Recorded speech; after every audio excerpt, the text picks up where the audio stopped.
Good morning. Craig Howard here. Happy to be with you again this morning. Have you ever looked at modern art or abstract art and say, I could do that well, or my child could do that well, my kid could do that well? I read about a lady who was visiting an art gallery and she was standing in front of a piece of abstract art. And she said that out loud. My child could do that good. The artist happened to be in the room and said, "That's great. That's fantastic praise." Um, and then he shared a truth that he had learned from something he had read about Picasso. He said Picasso said he spent 4 years trying to learn to paint like his mentor, and then he spent the rest of his life trying to learn to paint like a child. Because what a child lacks in ability, they don't know all the technique, they don't have the steadiest hand, they don't have the skill of a painter, but what they put in their paintings, what they put in their drawings is their heart, what they feel, what's in here. And he said, that's fantastic that you would say you paint that my painting looks like something a child would do, because that means you're seeing something that came from my heart. Well, I've had a lot of people tell me over the years that they can't do this, or they can't work in this ministry, or they can't teach that class, or they can't sing, or they can't any number of things, the things, all the I can't.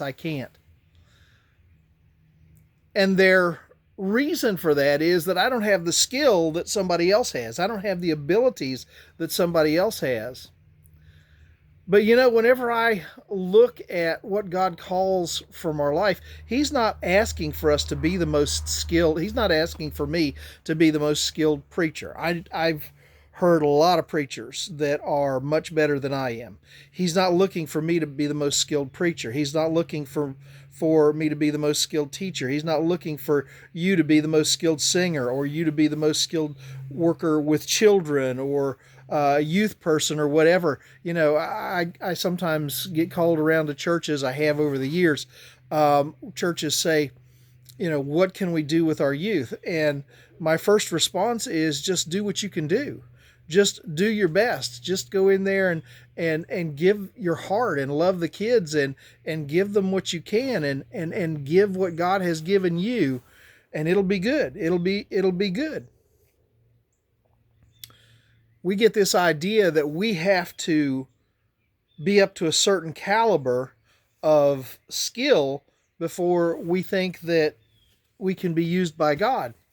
Paul said, we look at Paul and we say, Paul was such an amazing person. He wrote half the New Testament, maybe more.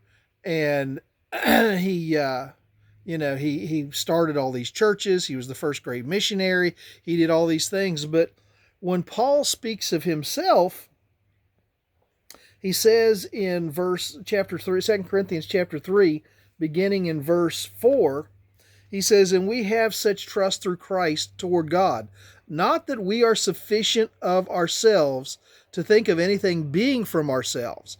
And listen to this last part. "But our sufficiency is from God." He said, I'm not sufficient in myself. I'm not sufficient in my own abilities. I'm not sufficient in my own skills. What I accomplish comes from God's sufficiency.